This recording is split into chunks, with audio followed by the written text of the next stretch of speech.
Empezamos, ¿no? Oye, buena entrada tenemos. Sí, ya lo creo, espectacular. Arratsaldeon. Buenas tardes a todos, a todas. Bienvenidos a este primer acto que hemos organizado entre el Ayuntamiento de Eibar, la Diputación Foral de Guipúzcoa y el Gobierno vasco de recuerdo, de conmemoración de los bombardeos de la ciudad de Eibar, del 80 aniversario de esos bombardeos en el año 37, hoy sería 24-25 de abril. Y para ello pues hemos creado una mesa en la cual me acompaña por un lado Maribel Vaquero de Diputación, bienvenida, Idoia Sarasqueta y Patxi Lejardi, concejales del Ayuntamiento de Eibar, yo mismo como alcalde y luego 1, 2, 3, 4, 5, 6 jóvenes, 5 de Aldatxe y Juan Pablo Fusi, que me acompaña también en la mesa. Me han dicho que le presente y yo creo que si le tuviera que presentar quizás dedicaríamos la conferencia a presentarle y por tanto creo que es, no voy a decir una pérdida de tiempo, pues sería un tiempo mal invertido. Simplemente decir que un donostiarra del año 45, si no estoy equivocado, formado en Oxford y sobre todo cuando de una persona decimos que sienta cátedra cuando habla, decimos que habla con conocimiento de causa, con sustancia en lo que dice, pero en el caso de Juan Pablo también porque es catedrático. Y eso también es sentar cátedra.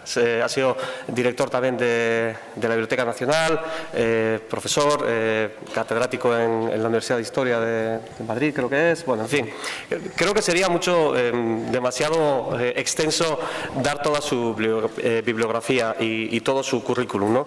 Para nosotros es muy importante, es la tercera vez que tenemos la suerte de contar con él, ya desde, creo que fue primera en el centenario de Toribio Echeverría, luego estuvo con nosotros cuando el 70 aniversario de la República y hemos tenido la suerte de que su agenda ha permitido que esté hoy una tarde con nosotros y nos hable también de aquella época, haga sus reflexiones y entiendo, no sé cómo lo tiene él preparado, pero sí que la posibilidad de participar, abrir una mesa y poder debatir y aclarar cuestiones relacionadas con todo aquello vinculado a la historia que seguro que él nos podrá aclarar. Yo ya me callo, ser todos bienvenidos y cedo la palabra a Juan Pablo Fusi sin antes agradecerle sinceramente su disponibilidad para colaborar con nosotros. Muy bien, muchísimas gracias.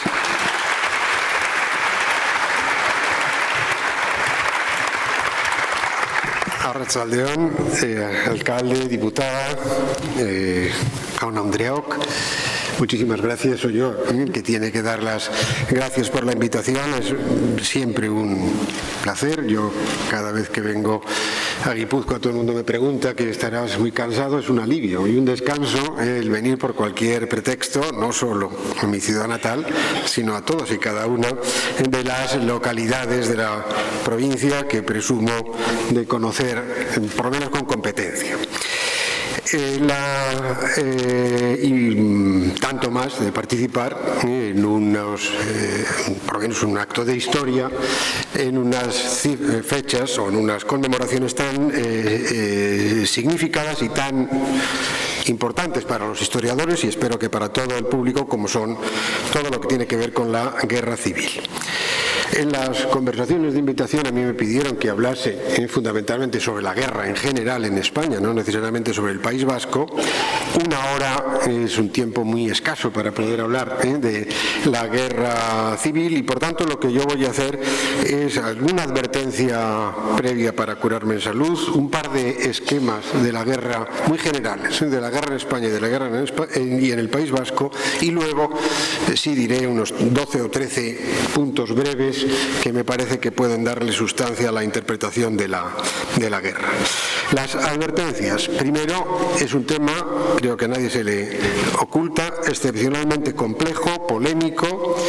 La bibliografía sobre la Guerra Civil Española es inundatoria, estamos hablando de unos 40.000 títulos, junto con las dos guerras mundiales, las guerras napoleónicas y la Guerra Civil Norteamericana, es el tema que tiene más, junto con los otros, más bibliografía y por lo tanto, lo mismo quienes hablamos de la Guerra Civil que quienes escuchan sobre ella o opinan, pues tenemos que comenzar por un acto de humildad personal y de reconocimiento de la inabarcable inabarcabilidad del tema.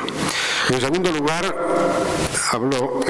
lo que yo hago es historia, y la historia será lo que sea, pero es un conocimiento con aspiración de objetividad, y esa objetividad le viene no solo de la fijación de los hechos, pero sobre todo de los conceptos, de los lenguajes, de las relaciones de causa-efecto, de la valoración de circunstancias y del contexto que se hagan. Y por lo tanto, eso es lo que procuraré hacer. Tercera advertencia, pues recuerdo lo que decía no hace mucho tiempo, antes de morir, Julián Marías, el filósofo español, sobre la guerra, que el falseamiento de la historia de la guerra bajo el franquismo no debe llevarnos a proceder a una nueva falsificación y a nuevas simplificaciones sobre la guerra, y espero no caer yo en esas simplificaciones y en nuevas falsificaciones sobre la guerra. Y la cuarta advertencia es que tengamos en cuenta todos que hablamos de una España y de un País Vasco muy distinto del de 1936-39 al de ahora, y lo digo, la advertencia, porque hay siempre una enorme tentación casi inevitable de hacer anacronismos y de juzgar el pasado con los mismos criterios que ahora. Pero les recuerdo que España tenía 23,3 millones de habitantes, que el 50% de la población vivía en poblaciones de menos de 10.000 habitantes, que el 45,5% de la población activa trabajaba en el sector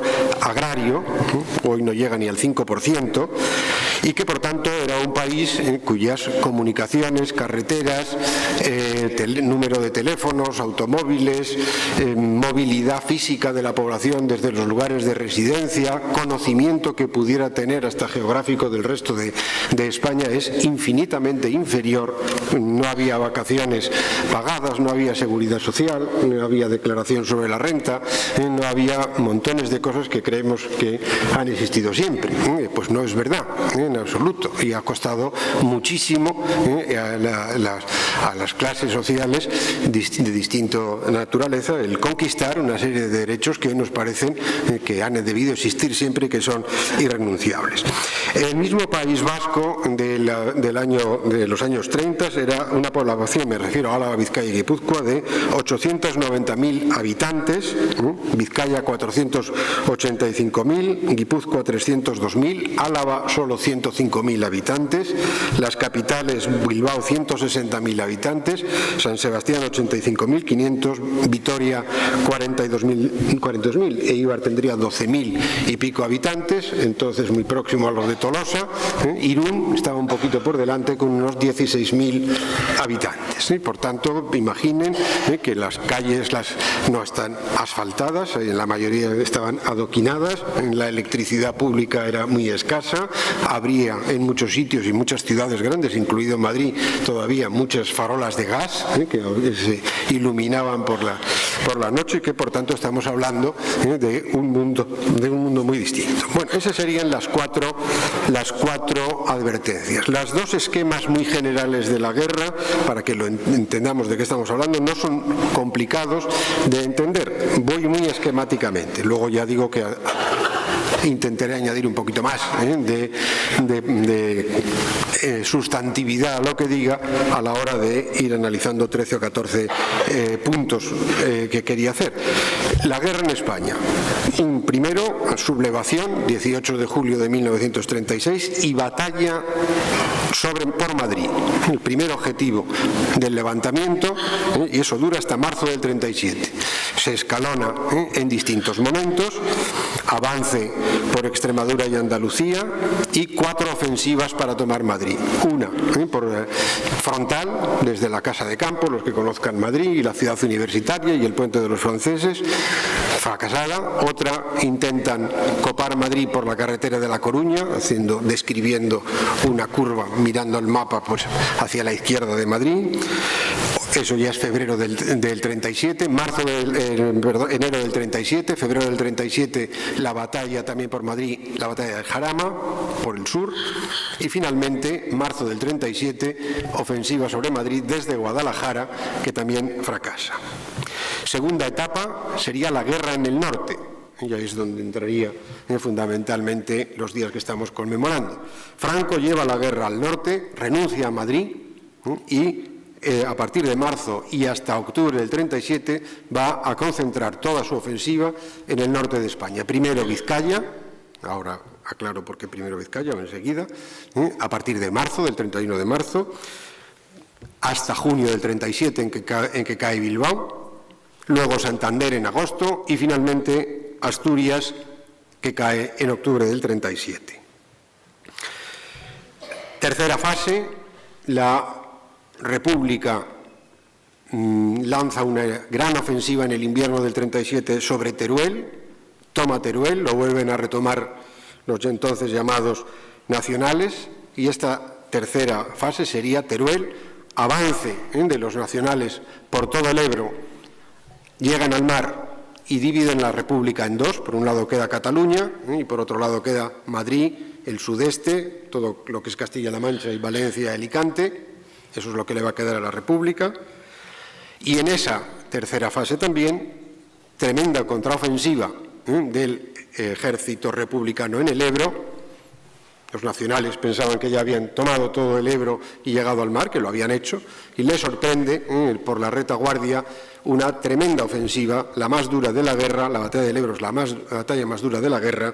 En el verano del 38, unos 20.000 muertos, unas 60.000 bajas por cada ejército, heridos, etcétera, muertos unos 20.000. Y la última sería ya la ofensiva sobre Cataluña en enero del 39, que es casi un paseo para las tropas de Franco, y finalmente la caída de Madrid en marzo del 39, con un final muy amargo, puesto que hay como una guerra civil dentro de la guerra civil, una sublevación del ejército del centro y formación de un Consejo Nacional de Defensa republicano contrario al gobierno de Negrín, al gobierno republicano, enfrentamiento armado entre el ejército del centro y tropas leales al gobierno de Negrín, con unos 1.000 y pico muertos en las calles de Madrid. Y lo mismo ocurre en Cartagena, una sublevación en la flota para negociar la paz y no continuar la guerra. Por tanto, hay sublevación republicana, lo mismo que la que se produce en Madrid, que es aplastada la de Cartagena, pero la flota zarpa, la propia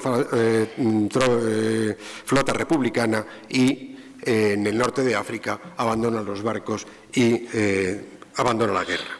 Y el final, el 1 de abril del 39. En el País Vasco la guerra no es exactamente así.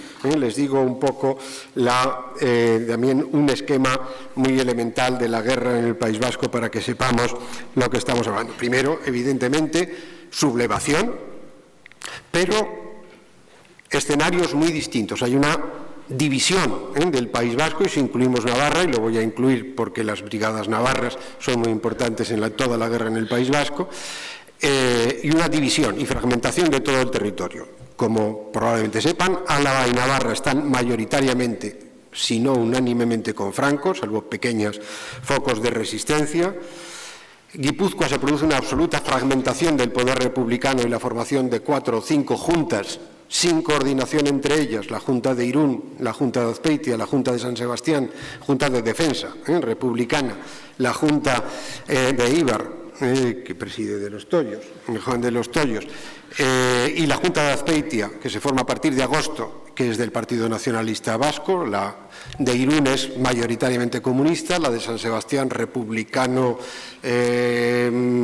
socialista comunista, la de Azpeitia PNUista. Por tanto, hay una gran fragmentación. Y Vizcaya, ¿no? En Vizcaya, el gobernador civil y los partidos políticos y los sindicatos forman inmediatamente un comité, primero un comité, enseguida Junta de Defensa, con un gobierno unitario muy fuerte, muy unido, que organiza muy bien inicialmente toda la resistencia y que va a mantener la provincia bajo su control.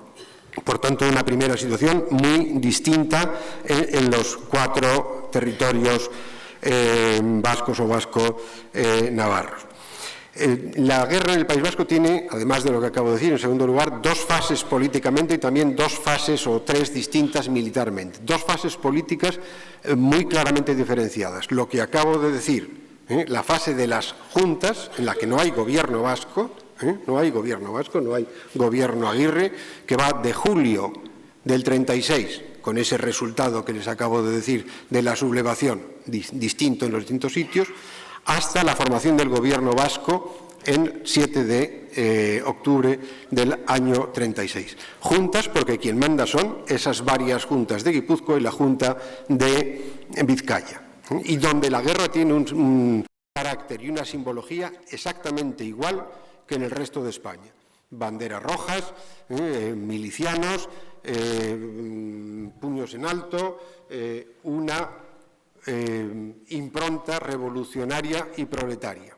Y una segunda fase, que es la fase del gobierno vasco, formación del gobierno vasco 7 de octubre del 36 hasta la caída de Bilbao el 19 de junio del 37, gobierno de coalición, pero dominado y gobernado y dirigido por el PNV, y, digamos, la fase, la política, tendrá un carácter, bueno, como es la ideología del PNV, por un lado nacionalista vasca y social cristiana, y no tiene ya ninguna de esas connotaciones de carácter revolucionario, etcétera, que continúan en el resto de España.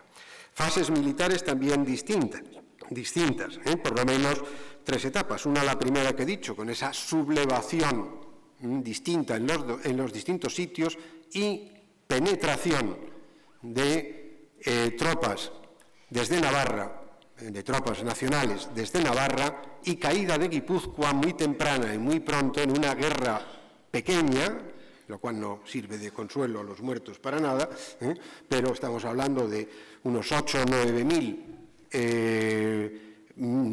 soldados de esas brigadas navarras que entran, y esas juntas que organizan la defensa muy dispersas, pues tienen 2.000, 1.500 aquí, 2.000 allá, que resisten. Total, Guipúzcoa va a caer a lo largo San Sebastián. Se lucha muy duramente en Irún y cae a principios de septiembre. San Sebastián cae el 13 de septiembre.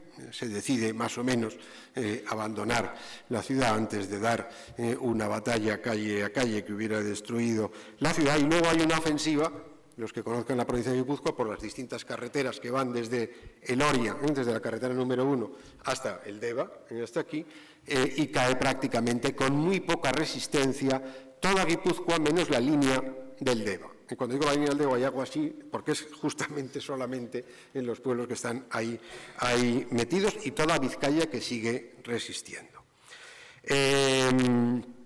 La segunda fase, con la formación del gobierno vasco, sería el gobierno vasco, además de lo que he dicho, crea un embrión de ejército, un ejército vasco, primero de unos 20.000 hombres, luego de unos 40.000, y incluso en un primer momento dirige una ofensiva, organiza una ofensiva bien pensada, fallida, pero desde la línea fronteriza entre Álava y Vizcaya por Villarreal, Ochandiano, Barázar, toda esa parte de ahí, hacia Villarreal para avanzar hacia Miranda y cortar las líneas de Franco por ahí. No le saldría, y a partir de ahí el gobierno vasco mantendría una estrategia estrictamente defensiva, pero digamos que hay una primera fase activa.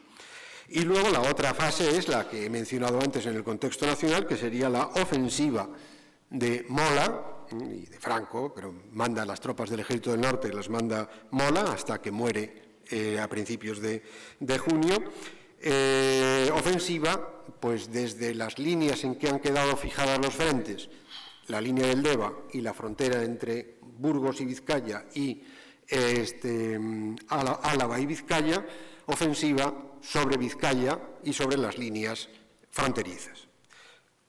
Luego lo diré, pero si quieren lo digo desde ahora, ya la guerra escala muchísimo, no son columnas de un total de 8 o 10.000 hombres, sino que estamos hablando de unos 40.000 que forman el ejército vasco y unos 50 o 60.000 que pueden ser las tropas nacionales.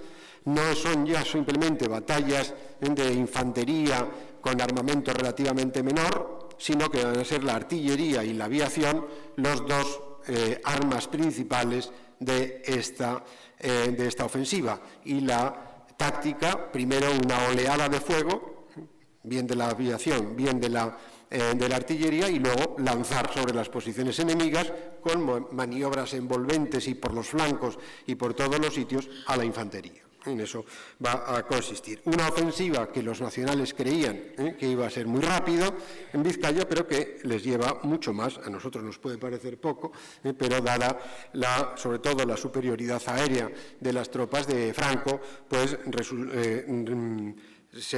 significa que la resistencia, antes he dicho que Cataluña fue un paseo militar, esto no. Aquí, esta ofensiva de marzo a junio del 37 es una batalla durísima, sobre todo guerra de montaña muchísimas veces, y, por ejemplo, pues estamos muy cerca del Gueta y de los Inchortas. He visto estos días que hay algún grupo conmemorativo y hablan de 200... Bueno, lo que se combatió durante 4 días, lo que aguantó ahí, esos batallones del ejército vasco es verdaderamente memorable y tremendo, tremendo lo que combatieron, retomaron posiciones, volvieron a perderlas, volvieron a la carga. Fue una guerra muy dura, aun cuando yo les advierto, sin embargo, y tampoco sirve eso de consuelo, que la mortandad es menor de la que muchas veces la propaganda ha solido decir. Bueno, recuerden, si quieren, algunas fechas. Pues el 31 de marzo del 37 es el bombardeo de Durango, que es parte de la primera parte de esa última ofensiva, que dura hasta el 6 de abril, del 31 de marzo al 6 de abril, avance hacia Durango desde Álava fundamentalmente. 20 de abril a finales de abril es la ofensiva sobre la línea del Deva y el Hórreo, en la parte de atrás, envolvimiento de esas líneas del frente por el Hórreo y por Aramayona. También ahí combaten en unas dificultades enormes porque tienen el Udala ahí por medio, en fin, por tanto es una guerra muy dura. Caída en cadena de toda la línea, incluido Eibar, caen todos, 25, 26, 27, y retirada de todas las tropas vascas desde las líneas de estas, convergiendo hacia atrás, hacia Durango, Guernica, Morevieta, para proteger Bilbao. En mayo se sigue la ofensiva, pero ahora en otros escenarios, en el Soyuve, por un lado, en Llodio, la Peña Lemona, por la carretera hacia Bilbao. Primeros de junio, Bilbao queda copado por todos los sitios y la ofensiva, de enorme dureza, con más de 200 aviones y tropas por todos los sitios que han copado Bilbao, comenzaría el 11 de junio. Y luego queda un último episodio, que es el 26 de agosto del 37, la rendición, no de todas las tropas vascas, pero sí de las tropas nacionalistas vascas ante los italianos. Y digo eso porque las tropas o los batallones y regimientos de izquierda, y aprovecho para decir, uno de los grandes problemas del ejército en el País Vasco concretamente es que no muy tarde, muy tarde, pero ya en mayo, se constituyen brigadas y divisiones orgánicas. Hasta entonces, bajo ese nombre, siguen predominando los batallones de partido. Y aun cuando haya partidos por aquí, no se les ocurra hacer nunca eso en una guerra. Hay que tener unidad de mando y unidad orgánica de las tropas si se quiere ganar. Si no se quiere ganar, pues uno puede hacer lo que quiera. Pero digo que batallones y regimientos de izquierda, socialistas, comunistas, pasan a Santander y combaten en Santander, y algunos todavía en Asturias, y otros salen de Asturias y siguen luchando en el resto de España, y son todos ellos vascos. Bueno, esos son las advertencias y los esquemas, y entro, que voy a repetir algunas de las cosas, para ir fijándoles algunos puntos claros, a mi modo de ver, que hay que tener en cuenta, que dan particular significación y relevancia a esta guerra. Primer punto, causa última de la guerra. Bueno, voy primero a generalizar y luego matizo lo que quiero decir, porque no quisiera que se disiparan las responsabilidades inmediatas. La causa última de la guerra fue la crisis política de la República y la división moral del país. El mismo Azaña, presidente de la República, dice: lo que ha ocurrido en España es la división de la clase media. He dicho antes complejidad. La guerra tiene profundas connotaciones ideológicas y políticas. No fue primariamente un conflicto de clases, sino más complicado. Se internacionalizó, pero fue un problema básicamente español y tuvo causas internas. La división moral del país se produjo fundamentalmente a lo largo de los 5 años anteriores por la resistencia al cambio y también torpeza en las 4 reformas fundamentales que asumió la República, que son la reforma agraria, la reforma militar, la reforma territorial y la reforma religiosa. De todas ellas, la que más polarizó a la población, a la sociedad, fue la reforma religiosa. La prohibición de educación a las órdenes religiosas, la expulsión y nacionalización de las propiedades de los jesuitas. Imaginen lo que significa, por ejemplo, en Azpeitia, lo que eso puede suponer, que les quiten a los jesuitas Loyola, los conflictos con la Iglesia. Y eso marginó de la República o alienó de la República la opinión católica, que era muchísima. Y, por tanto, las otras, por ejemplo, los militares sublevados acusaron mucho a la República por las autonomías y que habían dividido España, etcétera.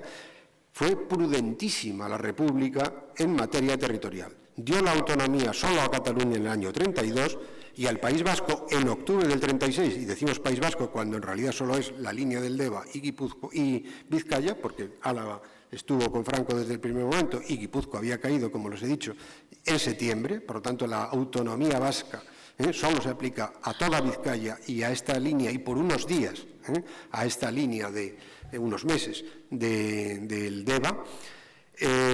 Fue prudentísimo. Y las competencias que tienen las autonomías hoy son infinitamente mayores. No hay término de comparación con la autonomía que tuvieron Cataluña o la Euskadi autónoma de la Guerra Civil. Infinitamente mayores, y me dejo fusilar ante cualquier pared por lo que acabo de decir, sin punto de comparación.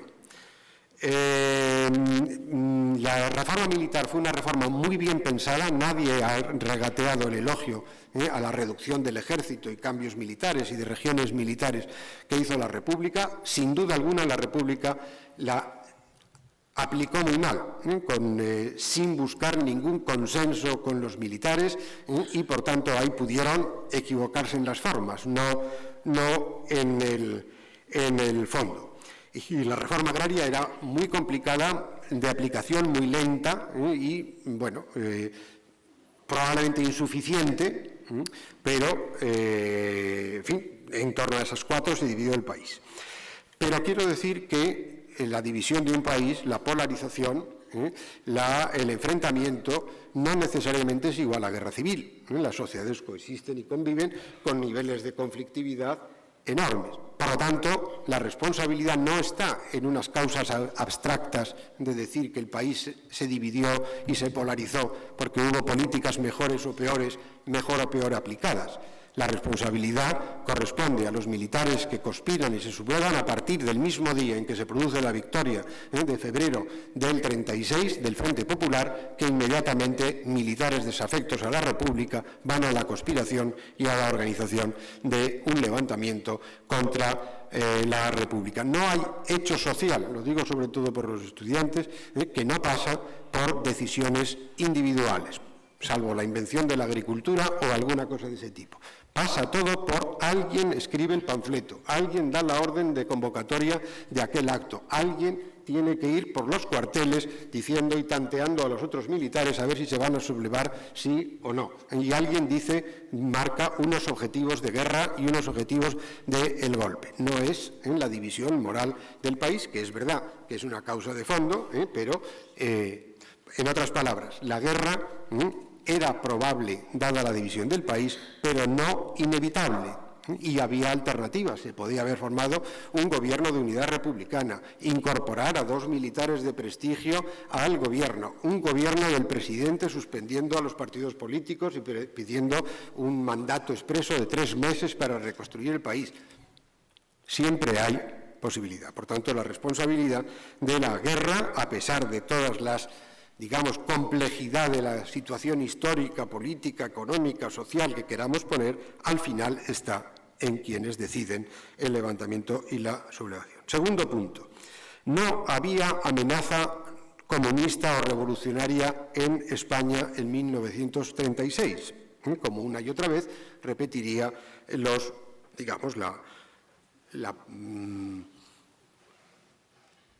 las publicaciones de legitimación del levantamiento. Es al revés, es la sublevación militar la que provocó, como respuesta, el movimiento revolucionario de la clase obrera. Colectivizaciones agrarias, control sindical, eso que les decía, puños en alto, la bandera roja, la gente vestida con monos azules por la calle, los eslóganes como Unión de Hermanos Proletarios, etcétera, etcétera, es lo que provocó una enorme emoción en toda Europa, ese levantamiento, esa respuesta de las clases populares sobre todo y de los grandes sindicatos y partidos obreros al golpe, pero que es al revés, no es que estos iban a hacer la revolución y por tanto los militares decidieron intervenir, sino que es al revés, es una respuesta a la sublevación militar, y esa sublevación militar y la situación de guerra es la que favoreció la penetración del Partido Comunista, casi insignificante en España en febrero del 36, con muy pocos diputados y muy poca fuerza, ninguna comparada con la UGT y el Partido Socialista y ninguna comparada con el otro gran sindicato español, que es la CNT, la Confederación Nacional del Trabajo, sindical anarcosindicalista, que tenía 1 millón de afiliados y además había provocado 4 levantamientos contra la República de tipo revolucionario del 31 al 33, no 1, sino 4. Digo que el Partido Comunista, comparado con eso, no tenía ninguna o una influencia muy poco significativa. Pues bien, es el levantamiento, el golpe, la respuesta a lo que produce ese desbordamiento de tipo popular obrerista en los aparatos del poder republicano y la penetración del Partido Comunista en el aparato de poder republicano. No había amenaza comunista, pero tampoco les he dicho que hay que falsificar una cosa por otra. La situación de orden público de la primavera del 36 es gravísima. Insisto que se podría, no necesariamente de ahí lleva la guerra civil, pero no se puede disimular lo que Prieto, el dirigente socialista, llamó una verdadera sangría del orden público en España. Atentados, asesinatos, choques callejeros, ocupaciones de tierra, deslegitimación de la República, operaciones políticas para destituir al presidente, llevar a Alcalá Zamora, llevar a Azaña a la República y a Prieto, que no salió la operación, a la jefatura del gobierno, una operación de muy dudosa constitucionalidad y que hace mucho daño a la República, o luego, como ustedes saben, pues el asesinato de uno de los principales líderes de la oposición, Calvo Sotelo, pues que también deja boquiabierto a todo el mundo y la legitimidad muy tocada. Por tanto, pero amenaza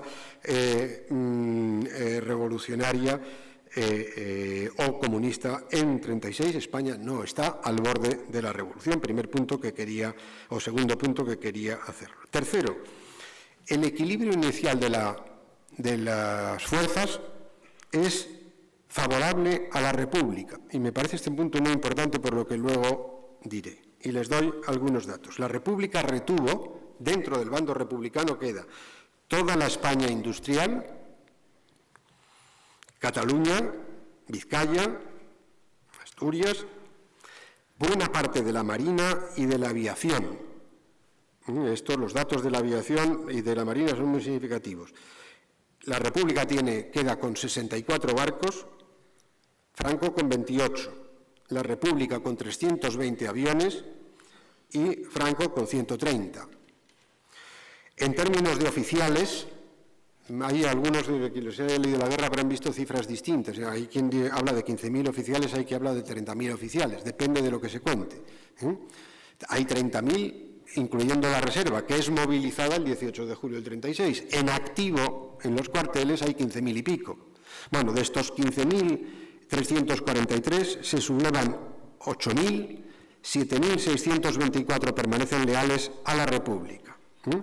La República cuenta con unos 160.000 soldados inicialmente y fuerzas de distinto tipo, no son solo soldados en los cuarteles, sino que Guardia Civil, se queda con la mitad exacta de la Guardia Civil, un poquito más de la mitad de la Policía, de la Guardia de Asalto y la Guardia de Carabineros, la Guardia de Fronteras, etcétera, que esa es totalmente leal a la República.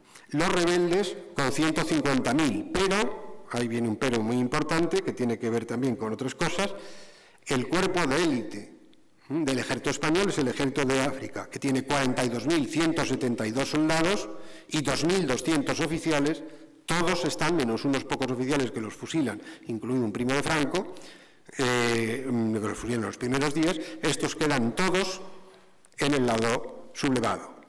Por tanto, el cuerpo mejor, pero aislado en el norte de África. Y por eso cobra tanta importancia qué hizo la República, sobre todo al principio, que no utiliza, ¿cómo es posible que crucen el estrecho? Es una pregunta endiablada y de difícil contestación, pero tener la flota en el norte, no mandarla al estrecho de Gibraltar, llevar los aviones a aeródromos seguros para que no se los bombardeen, no ametrallar. Hay errores, la República tiene graves errores. Yo suscribo la tesis de una persona que estuvo muy vinculada y que probablemente no les diga nada a todos ustedes, o a la mayoría de ustedes, que estuvo muy vinculado al momento inicial de la guerra en el País Vasco, que es un capitán, que llegó luego a general de Estado Mayor, Francisco Ciutat. Ciutat es un joven capitán de Estado Mayor, comunista, que la República manda al norte, dado el vacío de mandos militares que hay aquí, y es el que organiza todas las líneas de defensa después de la caída de Guipúzcoa y quien las coloca bien y mejora muchísimo casi todo lo que se hace. Se llevó luego muy mal con José Antonio Aguirre. Este hombre luego se exiló, acabó de general del ejército cubano, etcétera, por tanto, una trayectoria de este tipo.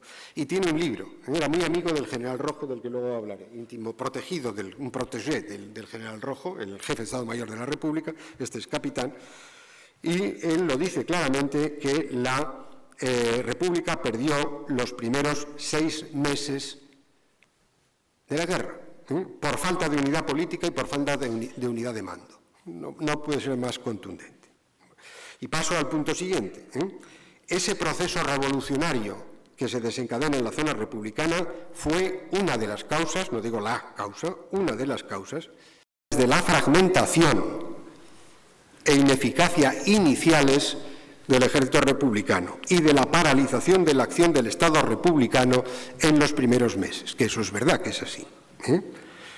En la República quedó dividida en un dilema que también se utilizaba esa expresión entonces, pero bueno, luego los historiadores leemos, en el dilema revolución o guerra. ¿Qué hacemos? ¿La revolución o la guerra?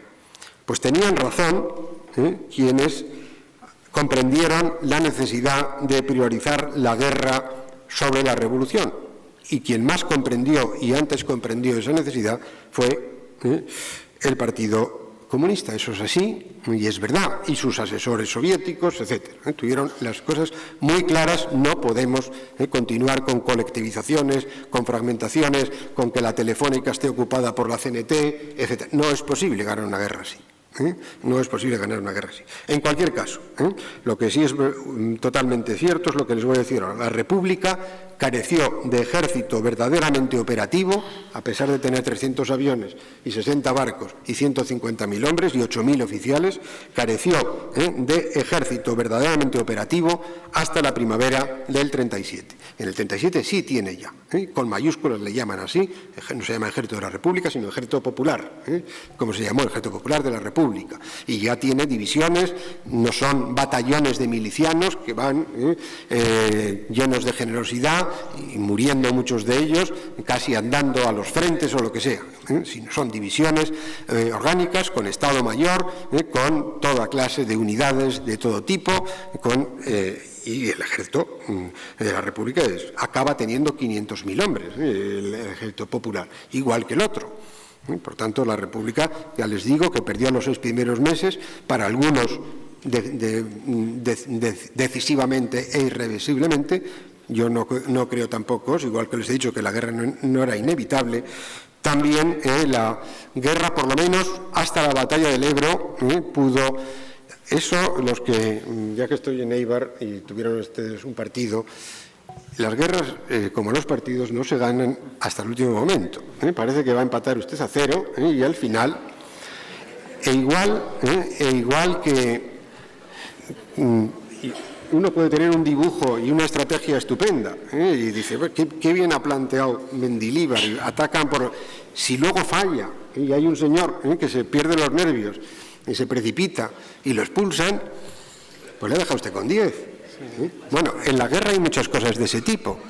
Oiga, la ofensiva de Brunete, no la he mencionado, pero una vez que Franco trae la guerra al norte, la República, Rojo, el general Rojo, el que acabo de decir, organiza 3 contraofensivas que sobre el papel son perfectas, sobre todo la segunda que conocen ustedes de nombre, la batalla de Brunete. Franco se viene al norte y deja muchos soldados, 40 o 50.000 rodeando Madrid. Y hago así porque es un frente extensísimo. Inmediatamente Rojo se da cuenta, las líneas alargadísimas, entramos por aquí, envolvemos, perfecto. No se mueve, las tropas que tenían que salir de Vallecas, 20.000, se quedan paradas. Los otros no se deciden porque no sé qué, no son capaces de aprovechar la sorpresa y de rematar porque se quedan. Bueno, eso ocurre en muchísimos, digamos, movimientos tácticos y estratégicos. Y lo de Ipurúa también es un movimiento táctico y estratégico. Bueno, careció del ejército verdaderamente operativo hasta la primera del 36. Cuarto o quinto punto. La ayuda internacional, que habrán oído ustedes muchas veces. Alemania e Italia apoyan a Franco. La Unión Soviética es el único que apoya decididamente a la República. Otra de las causas que va a permitir indudablemente el ascenso y la penetración del Partido Comunista en el aparato del poder republicano, que es evidente, puesto que la Unión Soviética les avala.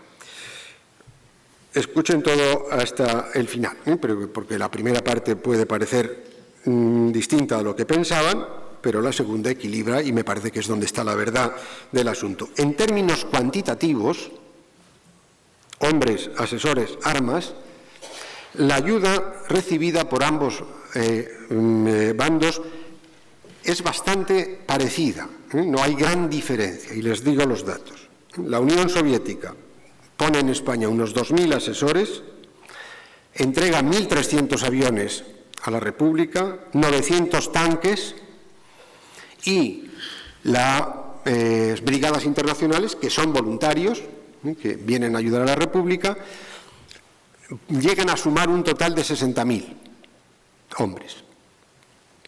Alemania pone en España 5.000 asesores, un cuerpo de ejército aéreo, la Legión Cóndor, que va a bombardear Guernica, entre otras cosas, que son unos 130 aviones con sus correspondientes pilotos y técnicos, que no se sabe si obedecen al mando aéreo nacional o actúan por su cuenta, o las dos cosas, dependerá. Italia da a Franco 1.200 aviones y 350 tanques y coloca en España 70.000 hombres. 70.000 hombres que no son voluntarios. No crean, aun cuando vean ustedes que tenían unas siglas que pone CTV, Cuerpo de Tropas Voluntarias, ni uno fue voluntario. Son tropas que sacan de los cuarteles de toda Italia, sobre todo del sur, y vienen con todos sus mandos militares perfectamente uniformados y pertrechados. Voluntario no hay ninguno. En algún sitio hicieron la ficción de decir ¿dónde queréis ir? Si a España o a Abisinia. Si uno es italiano y le dan esa opción, todos dijeron a España, no me mande usted a todos los sitios menos a Abisinia, donde estaba el ejército italiano que había atacado brutalmente Abisinia en el año 1935 con armas químicas, 350.000 soldados y todo lo que ustedes quieran, y seguía luchando allí, y por lo tanto se vienen aquí 60.000-70.000 hombres. ¿En qué es distinta la ayuda? Y es lo que me gustaría que lo recuerden, porque muchas veces en los debates, pues dicen, oiga, no diga usted que no mandaron aviones, porque han mandado tantos como los otros. En términos de calidad, de oportunidad, continuidad del apoyo, la ayuda proporcionada por la Alemania nazi y la Italia fascista fue muy superior a la ayuda recibida por la República. Los brigadistas hay que entrenarlos, hay que llevarlos al Albacete. No saben, como usted y como yo, no pegar un tiro. ¿Usted sabe pegar un tiro? No, yo tampoco. Por tanto, si vamos de voluntarios a una guerra, ya me dirá, o nos ponen a... no sabemos absolutamente nada. Hay que entrenarlos, hay que prepararlos, hay que pertrecharlos. Una cosa es que sean gente estupenda, que digan que hay que salvar a la clase obrera española, pero no sé si son un engorro. No, hay un determinado momento ya por la primavera de verano del 37 en que ya hay 2 o 3 brigadas de 12.000 hombres bastante bien pertrechados. A su frente militares extranjeros, no se tomen muy en serio los nombres que vean que aparecen, porque son todos agentes de la Unión Soviética con varios nombres supuestos que yo creo que ni el KGB sabía cómo se llamaban de verdad. Varios de estos, general Kutz, general Lukács, bueno, decían que era el polaco, no sé cuántos. Habrá que ver. Pero bueno, en cualquier caso, sí en algún determinado momento, pero no mucho. Miren dónde está Rusia y lo que es mandar aviones desde ahí, con el Mediterráneo bloqueado por los barcos italianos. ¿Por dónde llega? Francia, que ya tiene a Hitler arriba y que según Hitler le pueda amenazar o amagar o decir, corta el grifo de paso de material de guerra a España, porque además han firmado un acuerdo de no intervención. No siempre lo cumplió Francia, entraron muchas cosas a través de Francia, pero en otros momentos es rigidísima la actitud de Francia e impide que lleguen cosas. Y van llegando desmontadas estos aviones, muchos de estos aviones. Hay que montarlos, la guerra dura justo 3 años. Por tanto, en términos de calidad, de oportunidad y de continuidad en el apoyo. Los otros no tienen ningún problema en el apoyo. Italia está al otro lado del Mediterráneo, solamente la República retenía Menorca, el norte de África es de ellos, las Canarias también. No tienen ningún problema logístico para ir introduciendo vía Andalucía cuanto material de guerra crean. Por tanto, eso es sumamente importante. El punto siguiente, la política de no intervención en el conflicto español, que se acuerda por las principales potencias europeas, lo hacen, bueno, hoy no debería sorprender tanto, porque yo creo que no intervencionistas es casi toda Europa en casi todos los conflictos del mundo, ¿no? Pero retrospectivamente siempre, ¿por qué no intervinieron en la guerra de España? Pues por muchas cosas que recuerdan a cosas de ahora. Esa política de no intervención se plegó a la política de apaciguamiento hacia Hitler y de atracción de Italia, que estaban impulsando Gran Bretaña y Francia ante la posibilidad de una nueva guerra en Europa. Bueno, dicho eso, Alemania e Italia también firmaron la no intervención. Por lo tanto, Alemania e Italia violaron de forma flagrante y sistemática la no intervención que ellos mismos habían suscrito. Eso no les movió a otras potencias, a Gran Bretaña y Francia, a intervenir. Y esto vuelve a enlazar con algo que les decía antes. La República se hizo así progresivamente dependiente de la Unión Soviética, causa a su vez del auge del Partido Comunista y de su creciente influencia en la dirección política y militar de la España republicana, que es cierta, pero es cierto en el 38 y principios del 39, es menos cierto en el 37 y no es cierto en el 36. Siguiente punto, octavo punto, séptimo, no sé por cuál voy. La guerra fue, algo dicho a propósito antes, transformándose aceleradamente. Inicialmente, caso pongan de Guipúzcoa si ustedes quieren, pero también de esas marchas sobre Madrid por Extremadura y Andalucía, es una guerra de columnas y en algún caso pequeñas. A Madrid las columnas pueden sumar 40.000, las que vienen hacia Guipúzcoa, desde Navarra les decía 8, 10.000, 12.000, depende qué momento estemos hablando o lo que fuese. Inicialmente una guerra de columnas protagonizada por la infantería. la batalla de Irún, etcétera. Sí, aparece San Sebastián, es bombardeada, pero son 2 aviones, un barco que se aproxima por ahí lanza un zambombazo, no excesivamente. Es las barricadas, las alambradas, las trincheras que se cavan y la infantería que aguanta ahí como sea. Los otros, por cierto, la ofensiva sobre Irún y San Sebastián, las tropas navarras sobre el terreno las manda el coronel Beorlegui, que luego moriría porque se le gangrenó una pierna.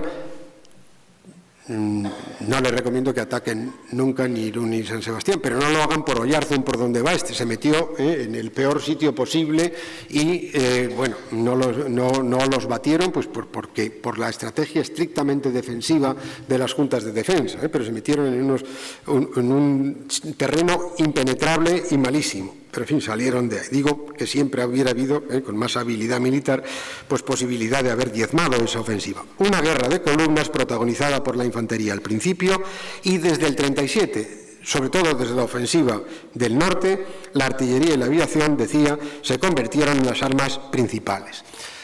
Fue, de todas maneras, cuando a veces oirán ustedes, esta es una guerra que es el primer capítulo de la Segunda Guerra Mundial. En términos militares, no. Es una guerra de transición, es más moderna que la Primera Guerra Mundial, pero no tiene las características de la Segunda Guerra Mundial.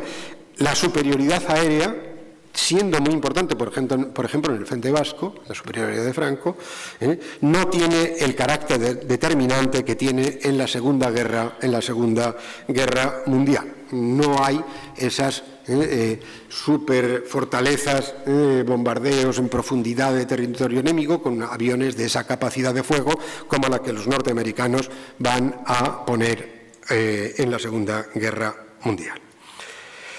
Bueno, eso da igual, ¿no? Pero, en fin, sobre todo lo que sí es verdad es que la guerra se transforma y que al final, como les decía, tenemos 2 ejércitos de unos 500.000 hombres y donde la artillería y la aviación, pero no esa aviación tan potente como la de la Segunda Guerra Mundial, no hay tampoco, y ahora lo diré en relación con Franco, pero lo anticipo, las operaciones de Blitzkrieg, de guerra relámpago, tan brillantes como las que hace Alemania, ¿no? Es decir, en la Segunda Guerra Mundial, en el ataque a Polonia, en el ataque a Francia, en el ataque a Holanda, sobre todo al principio.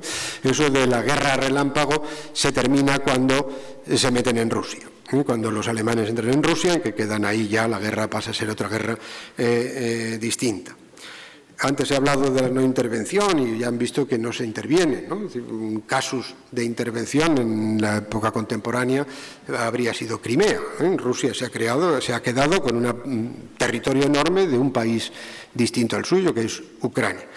El problema es quién ataca a Rusia, ¿no? Es decir, por su tamaño. En la Segunda Guerra Mundial, ya que he mencionado de Rusia, y por hacer una pequeña pausa, de estas recomendaciones que les digo, además de no atacar San Sebastián por Oyarzún, cuando termina la Segunda Guerra Mundial, el general británico Montgomery, uno de los grandes líderes militares de la Segunda Guerra Mundial, dio una conferencia, lo que les digo es literalmente cierto, en la Cámara de los Lores Comunes sobre estrategia. Y dijo, hablaba muy pausadamente, en la página primera del libro primero, del tomo primero del libro de estrategia, comienza así: no atacar nunca a Rusia. Es decir, porque le había pasado a los alemanes y a Napoleón. Es imposible. Las dimensiones gigantescas de Rusia requeriría, no se sabe qué esfuerzo logístico. Los alemanes atacaron con más de 3 millones de hombres, pero allá no pudieron practicar guerra relámpago, que no la hay en España. Bien, con independencia, punto siguiente, octavo, con independencia del resultado de las operaciones, las operaciones más brillantes de la guerra fueron 3, y las 3 las protagonizó el general al que me he referido antes, el general Rojo, o las diseñó el general Rojo. El general Rojo era un hombre católico, su gran protegido, uno de sus grandes protegidos era del Partido Comunista, como he dicho antes, el capitán Ciutat.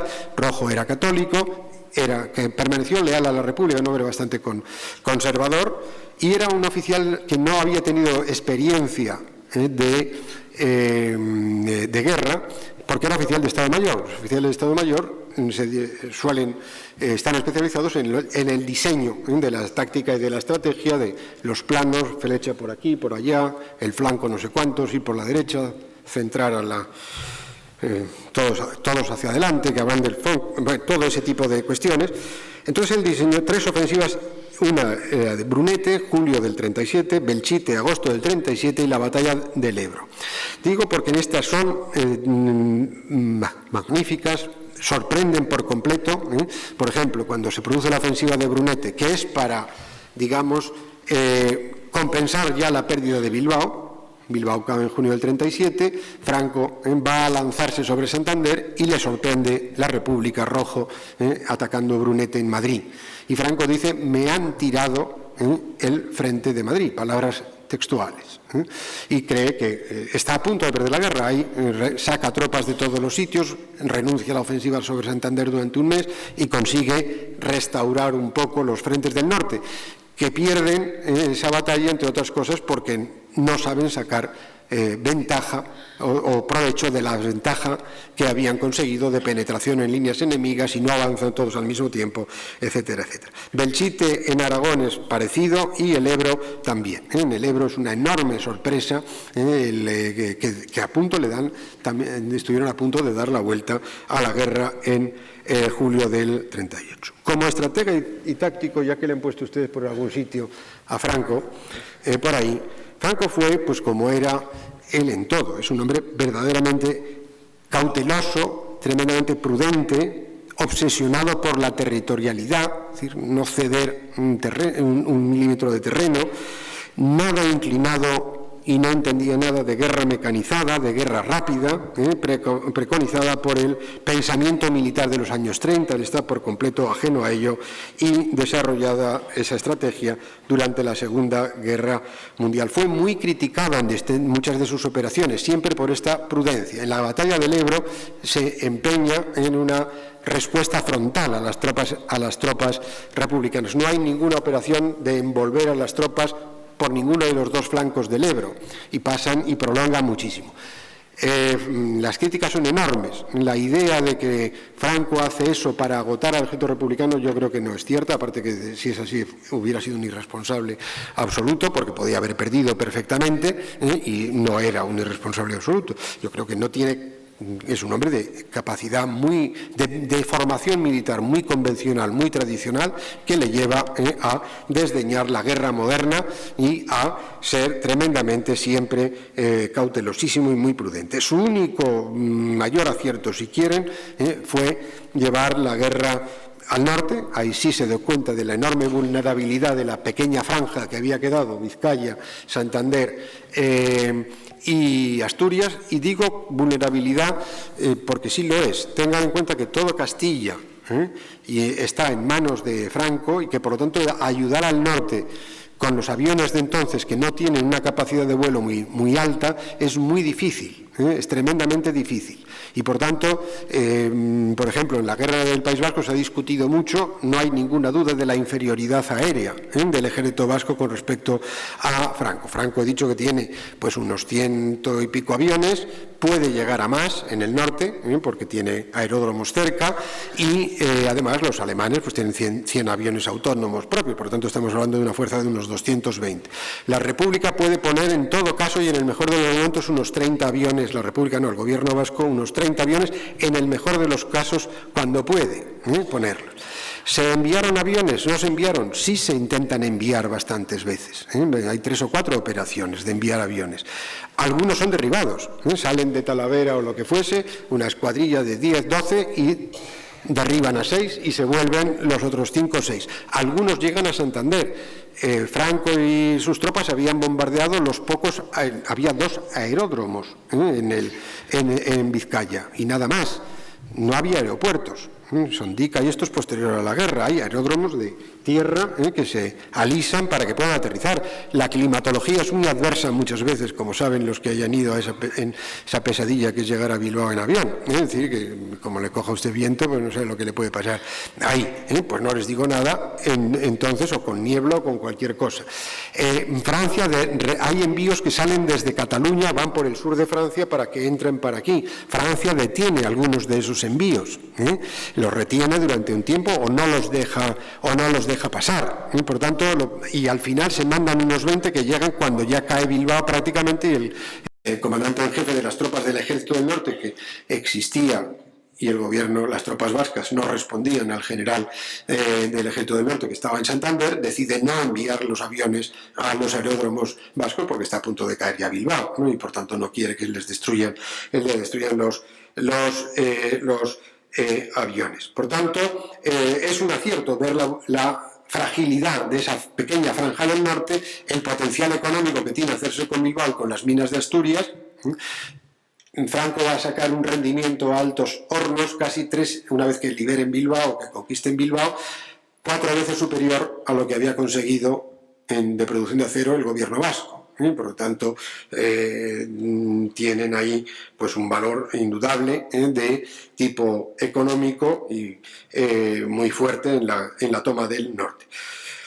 Causas del triunfo de Franco, por ir terminando, punto 10 o 9, pues bueno, en esencia, la unidad de mando y la unidad política que los militares sublevados impusieron en la España nacional, la mayor moral de sus tropas y, sobre todo, la mayor capacidad militar de los mandos intermedios. Y aquí volvemos a los símiles deportivos. Es decir, bueno, pues una cosa es lo que diseña el entrenador y luego el partido requiere liderazgo sobre el terreno, requiere gente decidida, requiere improvisación, no responde a lo que la evolución de las cosas no es la que se había previsto, alguien tiene que tener capacidad de repentización, en eso es muy superior, porque son todos militares de carrera, los militares leales a la República, muchos lo fueron de verdad, pero podríamos hablar de unos 1000 o 1000 y pico, que es una lealtad geográfica, que están ahí porque les ha tocado ahí, y su colaboración no es demasiado entusiasta, por ejemplo, en los cuerpos de Estado Mayor, a pesar de lo que he dicho del general Rojo y de Ciutat. El resto, de ese que es el cuerpo de élite, de los mandos militares, que eran unos 400 o 500, pues sí, 200 se quedan con la República, pero 120 o 140 eran desafectos absolutamente a la República. Y por tanto eso también cuenta. Y los mandos intermedios, Franco tiene de esos oficiales que quedan con la República, paradójicamente hay muchos generales. El general es como los eméritos, es gente ya amortizada, mayor, que ya deberíamos de estar en estas lides. Lo importante son los coroneles, los capitanes y los comandantes. Y esos hay muchísimos más en el lado sublevado, en el lado rebelde, que en el otro lado. Por eso digo que esa mayor capacidad militar de los mandos intermedios y de determinados cuerpos de ejército. Bien, la guerra vio la coexistencia de heroísmo, atrocidades, intolerancia, fanatismo, odios seculares, miedo, generosidad, patriotismo, de todo al mismo tiempo. La derecha vio la guerra como una cruzada para salvar a España. La izquierda la idealizó como la resistencia del pueblo y del proletariado españoles contra el fascismo, el nacionalismo vasco, sobre todo después de Guernica, como la agresión del fascismo internacional contra el pueblo vasco. Manuel Azaña, el presidente de la República, angustiado por la tragedia del país, es presidente hasta enero del 39, desde abril del 36, cito literalmente, dice de la guerra civil que es una alucinación colectiva, una alucinación colectiva. Pues habrá de todo lo que les acabo de decir. La guerra dejó, no sabemos exactamente la cifra y es imposible y no hay nada de particular, tampoco sabemos cuántos son los visigodos que entraron en España, ni los almorávides ni los almohades, nadie se escandaliza por eso, ni se sabe la cifra ni es posible saberla ahora que estamos conmemorando la Revolución Soviética, de cuántos mueren en la Revolución Soviética, porque no hay ni estadísticas para empezar en Rusia. En España tampoco hay las hojas de partes de guerra están perfectamente anotados todos y cada uno.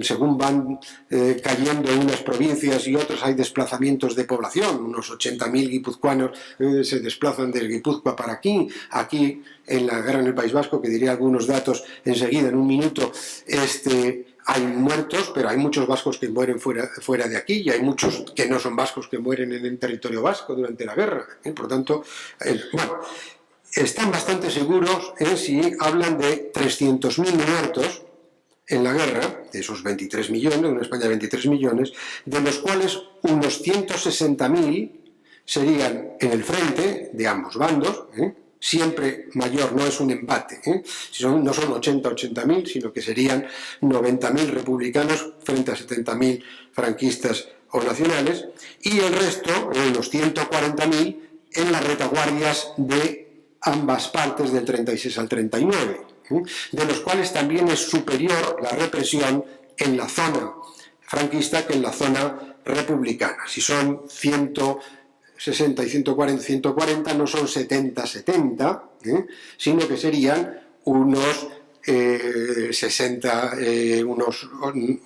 90.000 ejecutados en la o muertos por bombardeos en las retaguardias, no en el frente, de la zona republicana, y unos 40 o 50.000 muertos o por represalias o por bombardeos, por lo que fuese, en la retaguardia franquista. Por tanto, unos 300.000. Y luego, en la posguerra, a eso hay que añadir los ejecutados en la posguerra, que ahí tenemos también dudas. El régimen de Franco reconoció en cifras oficiales una cifra cercana a los 28.000. Dijeron, qué pocos, del 39 al 45. Pero dividan 39, 40, 41, 42, 43, 44 y 45, son 7. Dividan 28.000 entre 7, le sale a 4.000 al año. El año tiene 360 días. Por tanto, si son 28.000 y creemos que son más, ¿por qué creemos que son más? Porque inicialmente el régimen de Franco, primero, ejecuta a más gente y dice que han muerto en la guerra. Segundo, le dan por desaparecidos a muchísimos. Y va usted, la viuda le dice, no, su marido estará entre ese millón que han salido para Francia, los 250.000 que están en Argelia, y hay que pasar 20 y tantos años para que te declaren muertos y has desaparecido. O no sé cuánto es la ley, ¿no? Esto que se marcha uno de su casa y le dicen, antes de que se marcha voluntariamente para que te den por muerto 20 años, ¿no? Antes pues no te pueden más. Bueno, por tanto, si fuesen 28.000 tomándoles una cifra, serían más de 10 al día, incluido el Viernes Santo. Es decir, que es una cifra escalofriante, pero seguramente serán del orden de 40.000 o una cosa así. Las destrucciones de edificios, puentes, ferrocarriles, carreteras, barcos, cultivos, ganado, incalculables. En el País Vasco, en Navarra, pudieron haber muerto, yo creo que la cifra que se ha dado de 3.000 es alta, que serían más 2.600. No sirve de consuelo a nadie, pero digamos, en Álava no hay muertos en el frente porque no hay guerra, hay unos 150 ejecutados, que es la cifra más baja de toda España. Hay unos 100 ejecutados casi inicialmente y luego unos 50 a lo largo del resto de la guerra. En Guipúzcoa mueren unas 3.000 personas en la guerra en los frentes de ambos bandos y hay unos 1.000 ejecutados en las retaguardias de ambos bandos, aproximadamente. Hay 16 sacerdotes del PNV que son ejecutados en Guipúzcoa. También en la zona republicana se ejecutó cuando va a caer San Sebastián. Todo el mundo conoce que son sacados, presos, unos 200 en Guadalupe, en Jaizkibel, en Fuenterrabía, y son ejecutados. Por eso digo que salen 1.000, hay más, por un lado, unos 700 contra 300 o 350, etc. En Vizcaya, muertos en la guerra serían unos 4.500, ejecutados por Franco unos 900, ejecutados en la zona durante la etapa de las juntas o del gobierno vasco unos 300. También en Vizcaya, después de un bombardeo sobre Bilbao en enero del 37, se asaltan las cárceles y se ejecuta unas 200 y pico personas, gentes de familias muy conocidas de la derecha de Bilbao. Eso sería aproximadamente en números redondos, que la investigación todavía irá precisando los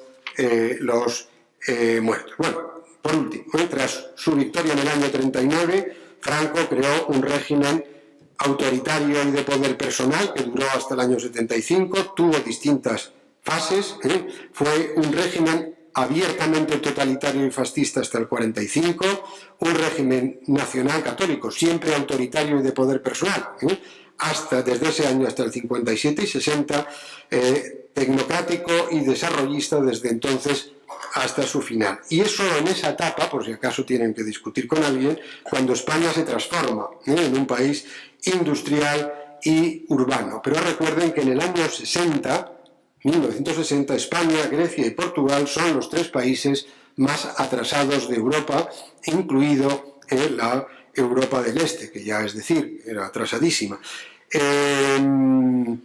Y el cambio que se produce a partir de los 60 es cuando el régimen de Franco hace la política económica y social exactamente contraria a la que había hecho por razones ideológicas desde el año 39. Por lo tanto, del 39 al 60 es un desastre sin paliativos de la situación por razones económicas, no por ningún tipo de proyecto económico o de otro tipo. Bueno, y por tanto, y termino, la duda de si la guerra civil del 36 al 39 fue o no una tragedia innecesaria recorrerá siempre la historia de España. Muchas gracias.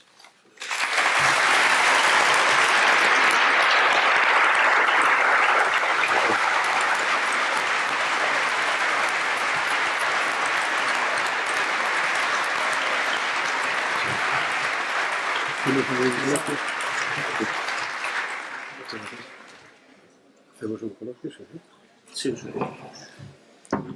Bueno, fijaros qué digo yo. Bueno, muchísimas gracias por la lección magistral y se nota que es profesor también porque se ha ceñido al tiempo prácticamente. Hemos empezado a menos 25 aproximadamente, ha dicho 1 hora y son menos 20.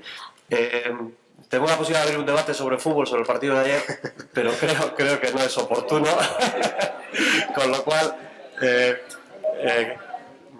abre la posibilidad el profesor de que cualquiera de vosotros aquí sentados o cualquiera del público pueda hacer algún tipo de pregunta, opine, dé información y bueno, pues se abre ese turno, si os parece, si alguien se anima.